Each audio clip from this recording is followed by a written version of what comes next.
नमस्कार। मैं Prahlad Kumar Meena, associate professor political science, BSR government arts college Alwar. इस ई क्लास में आप सभी का स्वागत है। यह video BA honours part 3 paper 9 के लिए तैयार किया है, जिसमें हम अरस्तु के क्रांति संबंधी विचारों पर चर्चा करेंगे। इससे पहले के वीडियो में हमने अरस्तु के दास्ता संबंधी, नागरिकता संबंधी विचारों पर चर्चा की।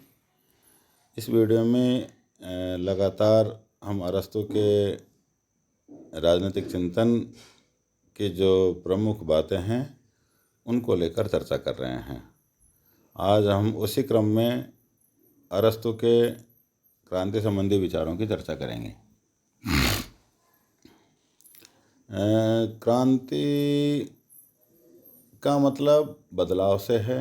शासन व्यवस्था में, संविधान में बदलाव से है, क्योंकि अरस्तु ने लगभग 200 संविधानों का या शासन प्रणालियों का, शासन व्यवस्थाओं का अध्ययन किया और उसमें जो परिवर्तन आए, जिन कारणों से परिवर्तन आए, उनको क्रांति के रूप में समझकर उनके संदर्भ में अपने विचार रखे और इसी क्रम में वो अपने रचना पॉलिटिक्स की 5वीं पुस्तक में अरस्तु ने राजनीतिक व वैधानिक क्रांति या परिवर्तनों की विस्तृत व्याख्या की है।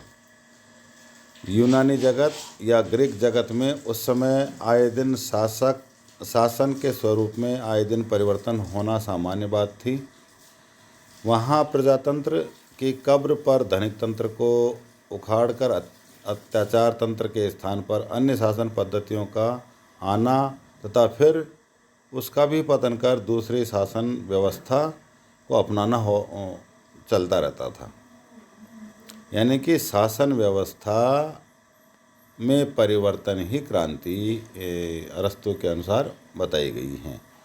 अरस्तु पहला विचारक था जिसने ऐतिहासिक वैज्ञानिक अनुभव के आधार पर इनका विश्लेषण कर इस संबंध में एक समग्र चिंतन प्रस्तुत किया है।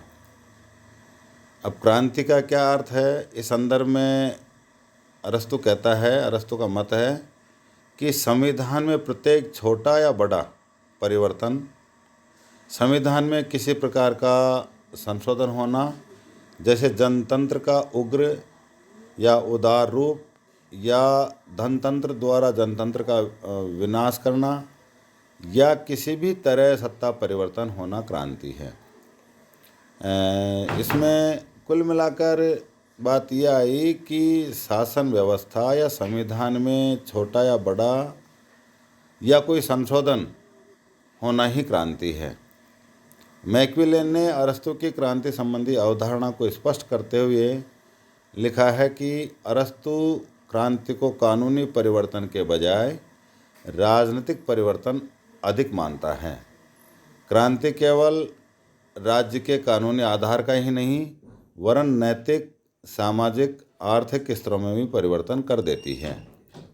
यानी कि क्रांति केवल राज्य के कानून या संविधान में ही परिवर्तन नहीं करती, अपितु नैतिक, सामाजिक, आर्थिक आदि स्तरों में भी परिवर्तन कर देती है।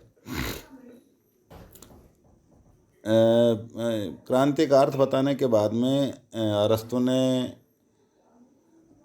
क्रांतियों के प्रकार बताए हैं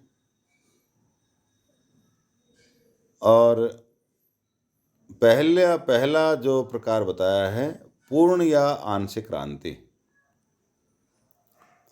जब राज्य के संपूर्ण संविधान में परिवर्तन किया जाए तो पूर्ण क्रांति होती है। यानी कि संपूर्ण संविधान को बदलना पूर्ण क्रांति, और यदि संविधान में किसी महत्वपूर्ण भाग में परिवर्तन किया जाए तो वह आंशिक क्रांति होती है। ये पहला प्रकार क्रांति का बताया कि पूर्ण रूप से संविधान को बदलना पूर्ण क्रांति, और संविधान के किसी एक भाग में या किसी महत्वपूर्ण भाग में परिवर्तन करना आंशिक क्रांति कहलाती है। दूसरी क्रांति का जो प्रकार बताया है वो है रक्तपूर्ण या रक्तहीन क्रांति।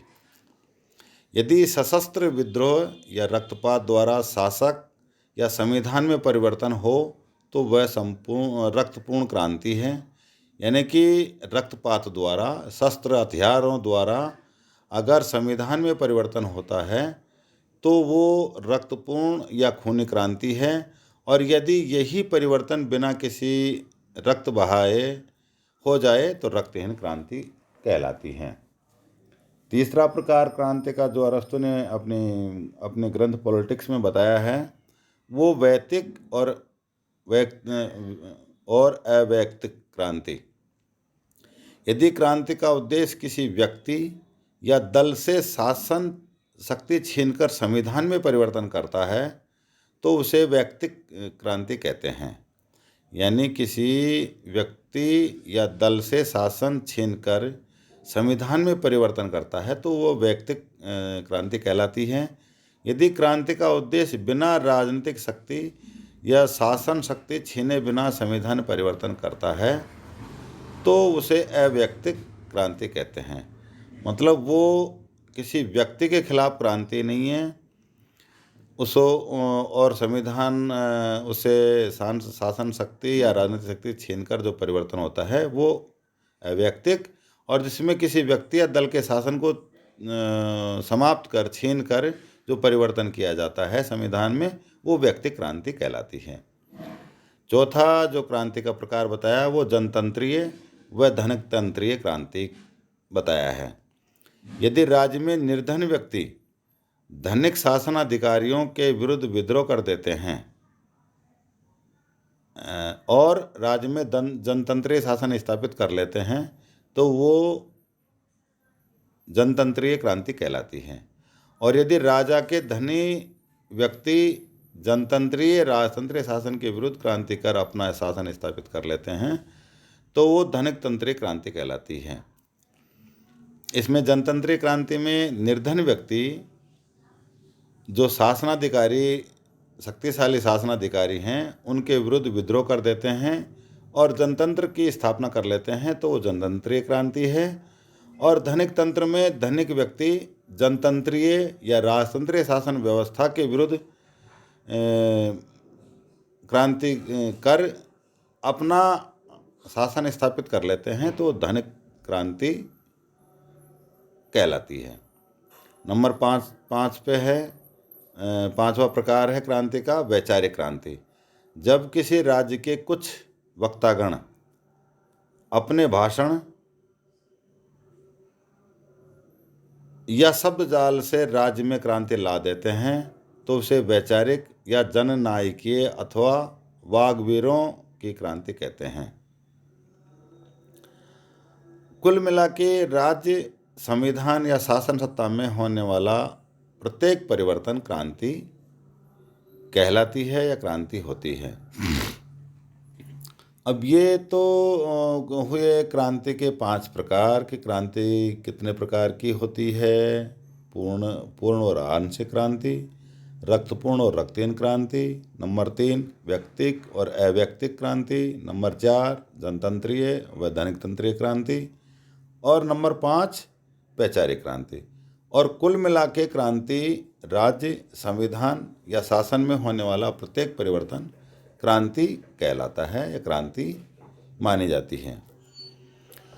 अरस्तु ने क्रांतियों के प्रकार बताने के बाद में क्रांति क्यों होती हैं, क्रांतियों के कारण क्या होते हैं, उनके बारे में अपनी रचना पॉलिटिक्स में बताए हैं। अरस्तु ने क्रांतियों के 2 कारण बताए हैं, कारणों को 2 भागों में विभाजित किया है। पहला है सामान्य कारण और दूसरा है विशेष कारण। सामान्य कारणों में पहला जो कारण है वो है असमानता। क्रांति के जो कारण हैं उनको अरस्तु ने 2 भागों में विभाजित किया, जिनमें पहला सामान्य कारण, दूसरा विशेष कारण। अब सामान्य कारणों को भी उसने अलग अलग प्रकार से बताए हैं। अलग क्यों होती है सामान्य कारणों से क्रांति, वो उसमें नंबर 1 है असमानता। अरस्तु का मानना है कि क्रांति का कारण सदैव असमानता में मिलता है, और ये सच है कि जब असमानता समाज में ज़्यादा हो जाती है तो शासन व्यवस्था के खिलाफ विद्रोह होते हैं, क्योंकि मनुष्य में तुलना करने की प्रवृत्ति होती है और वह दूसरों की संपत्ति, योग्यता, अधिकार आदि के कम या अधिक होने पर असंतोष जागृत होता है, जो बढ़ते बढ़ते क्रांति का रूप ले लेता है। अब समानता के दो रूप होते हैं, पूर्ण समानता और आनुपातिक समानता। सर्वसाधारण जनता पूर्ण समानता में विश्वास करती है और यह महसूस करती है कि शासकों के समान होने के बावजूद भी हमारा उचित अधिकार हमें नहीं मिल रहा है। पूर्ण समानता में जनता यह महसूस करती है कि हम सब शासकों के समान हैं, उसके बावजूद हमारा उचित अधिकार हमें नहीं मिल रहा है। तो उसे पूर्ण समानता के रूप में जाना गया है। आनुपातिक समानता का अर्थ योग्यता संबंधी समानता है और विशेष वर्ग आनुपातिक समानता की मांग करते हुए यह महसूस करते हैं कि धन तथा योग्यता और अन्य बातों की श्रेष्ठता के अनुपात में उन्हें राजनीतिक शक्ति में अधिक भाग नहीं मिल रहा है। यानी कि वो आनुपातिक समानता का अर्थ ये हुआ कि किसी विशेष वर्ग आनुपातिक समानता की मांग करते हैं और वो ये महसूस करते हैं कि धन तथा योग्यता और अन्य बातों में श्रेष्ठता के अनुपात में उन्हें राजनीतिक शक्ति में भागीदार नहीं बनाया गया है, अतः वो क्रांति करते हैं। पूर्ण व आनुपातिक समानता के इस पारस्परिक अवरोध का परिणाम क्रांति के रूप में प्रकट होता है। स्वयं अरस्तु के शब्दों में छोटे व्यक्ति बराबर होने के लिए विद्रोही बनते हैं और बराबर की स्थिति वाले बड़े बनने के लिए यही वह मनोदशा है जिसमें क्रांतियों की उत्पत्ति होती है। अब सामान्य कारणों में दूसरा कारण अन्याय है। पहला कारण हमने पढ़ा असमानता और दूसरा है अन्याय। क्रांति का मूल कारण अन्याय है।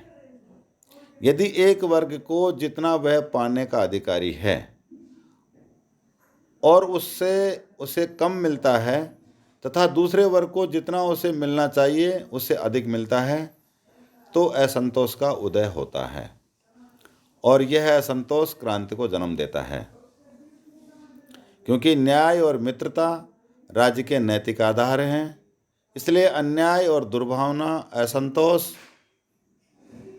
और अस्थिरता के सबसे बड़े कारण हैं। ये दो कारण सामान्य कारणों में आते हैं जो क्रांति के कारण बनते हैं, जिसमें पहला असमानता और दूसरा अन्याय। अब दूसरा है विशेष कारण, क्रांति के विशेष कारण। क्रांति के विशेष कारणों में जो पहला कारण बताया है वो है शासकों की उद्दंडता व लालच। जब शासक वर्ग उद्दंडता या धृष्टता के वशीभूत होकर जनता के हितों की परवाह किए बिना अनुचित रूप से धन संग्रह करने लगता है, तो उस शासन प्रणाली या शासक वर्ग के विरुद्ध जनता विद्रोह कर देती है। यानी कि शासक वर्ग धृष्टता करे, अपने जनता की तरफ ध्यान नहीं दे और अपने लाभ के लिए अनुचित रूप से धन संग्रह करने लगता है, तो शासक वर्ग के खिलाफ धीरे धीरे जनता में विद्रोह की भावना उत्पन्न होती है। ये विशेष कारणों में अरस्तु ने बताया है। पहला कारण शासकों की उद्दंडता व लालच। दूसरा कारण है सम्मान की लालसा। जब शासक किसी व्यक्ति को अनुचित रूप से योग्यता के बिना सम्मानित करता है या बिना कारण किसी को अपमानित करता है, तो जनता विद्रोह कर देती है। सम्मान की लालसा में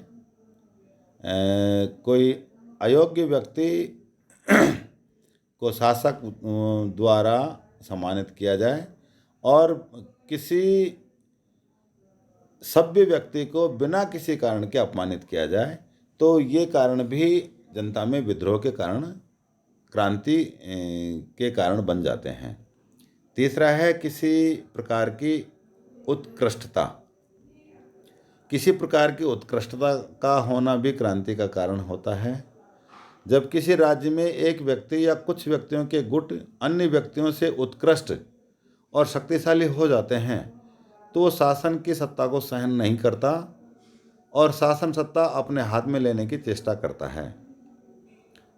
ये मानव प्रकृति में चीज़ मौलिक रूप से निहित होती है कि कोई व्यक्ति आगे बढ़ता है या शक्तिशाली हो जाता है तो उसके खिलाफ दूसरा गुट तैयार हो जाता है, क्योंकि वो उसको सहन नहीं कर पाता है और धीरे धीरे वो उसका जैसा बनने की या उससे शक्ति हथियाने की कोशिश करता है। इसलिए एथेंस और आगोस के नगर राज्यों में यह चलन था कि शक्तिशाली बनने वाले व्यक्ति को राज्य से निर्वासित कर दिया जाता था। यानी कि जो अपनी योग्यता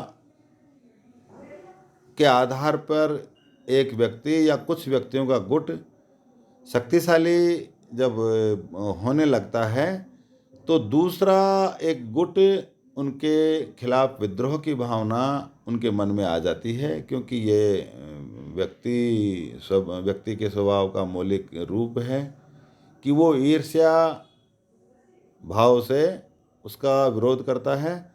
और एथेंस और आगोस में इन कारणों से क्रांति न हो, इसीलिए जो शक्तिशाली लोग थे या शक्तिशाली बनने के वाले जो व्यक्ति थे उनको राज्य से निर्वासित कर दिया जाता था या उनको वहाँ से बाहर निकाल दिया जाता था। विशेष कारणों में चौथा कारण है घृणा।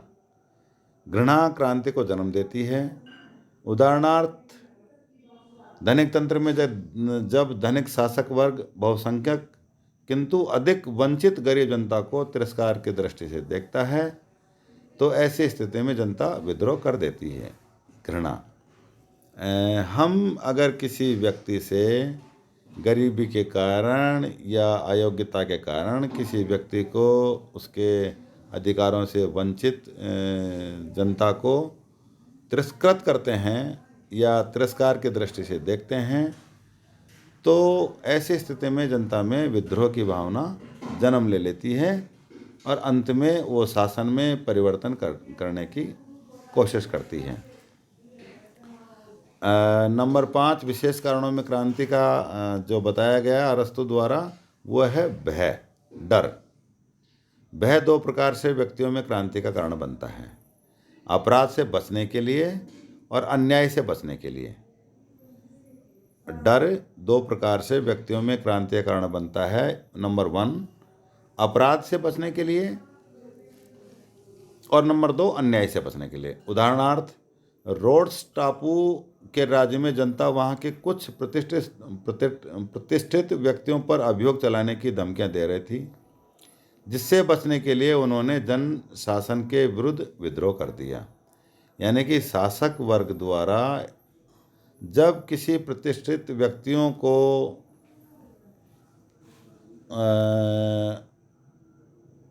नाजायज परेशान करे या उनको दुखी करे तो उससे बचने के लिए वो जनशासन में विद्रोह फैलाने की कोशिश करते हैं और वो अल्टीमेटली क्रांति करवाने की कोशिश करते हैं। नंबर 6 जो विशेष कारणों में क्रांति का कारण है वो है प्रमाद। प्रमाद का अर्थ भोग विलास से है। प्रमाद की भी क्रांति का कारण होता है। जनता अपने आलस्य और उपेक्षा के कारण ऐसे व्यक्तियों को सत्तारूढ़ होने दे सकती है जो वर्तमान शासक के प्रति निष्ठावान नहीं होते और शासन को बदल देते हैं। नंबर 7 जो क्रांति का कारण है, विदेशी या विजातीय व्यक्ति या तत्व। विदेशी या विजातीय तत्व भी क्रांति का कारण बन जाते हैं यदि राज्यों में रहने वाले विजातीय तत्वों का भावनात्मक एकीकरण न हुआ हो तो राज्य में सदैव ही क्रांति की आशंका बनी रहती है, क्योंकि बाहरी व्यक्ति का भावनात्मक लगाव वहाँ की साधारण जनता के साथ नहीं हो पाता है, इसलिए वहाँ क्रांति की आशंका बनी रहती है। क्योंकि ये विजातीय या विदेशी तत्व शत्रुओं के साथ मिलकर राज्य में बड़ा संकट कर सकते हैं या कर देते हैं, इसलिए भी ये विदेशी या विजातीय व्यक्तियों को क्रांति का कारण अरस्तु ने माना है। नंबर 8 जो क्रांति का कारण अरस्तु द्वारा बताया गया है वो क्षुद्र घटनाएं। कभी कभी क्षुद्र घटनाओं के गंभीर परिणाम के रूप में भी क्रांति घटित होती हैं। उदाहरणार्थ, साइराक्यूज के 2 कुलीन युवकों के प्रणय संबंधी कलह ने राज्य के अधिकारियों को 2 वर्गों में विभक्त कर दिया और राज्य को क्रांति का सामना करना पड़ा। ये क्षुद्र घटनाओं में माना गया है कि साइराक्यूज जो वहाँ का एक नगर राज्य था, उसमें 2 कुलीन युवकों के प्रेम संबंधी कलह ने राज्य के अधिकारियों को 2 भागों में बांटा और आपस में अधिकारियों के द्वारा जो कृत्य किया गया उसके कारण क्रांति का सामना इस नगर राज्य को करना पड़ा। नंबर 9 जो क्रांति का कारण विशेष कारणों में आता है, परस्पर विरोधी वर्गों का संतुलित होना। ये सामान्य सी समझ में आता है कि परस्पर विरोधी वर्गों का संतुलन होना, शक्ति संतुलन होना क्रांति का कारण बनता है, संघर्ष का कारण बनता है। क्रांति का एक कारण परस्पर विरोधी वर्गों जिसमें धनी व निर्धन दोनों का राज्य में संतुलित होना भी है। जब एक पक्ष दूसरे पक्ष से सबल होता है तो सामान्यतः संघर्ष नहीं होता है। जब एक पक्ष बहुत ज़्यादा शक्तिशाली हो, दूसरा बहुत ज़्यादा कमज़ोर हो तो उसमें संघर्ष नहीं होता है। किंतु जब दोनों पक्षों की शक्ति बराबर होती है और दोनों को विजय प्राप्त होने की आशा रहती है तो विद्रोह करके सत्ता हथियाने का प्रयास करते हैं। इस प्रकार से अरस्तु ने क्रांति का अर्थ बताया और इस ई क्लास में हमने क्रांतियों के प्रकार जो अरस्तु द्वारा बताए गए और क्रांतियों के कारणों के संदर्भ में हमने चर्चा करी। अगले वीडियो में हम क्रांतियों को कैसे रोका जाए इस संदर्भ में हम चर्चा करेंगे। तब तक के लिए धन्यवाद। घर में रहें, सुरक्षित रहें। पुनः एक बार आपका धन्यवाद।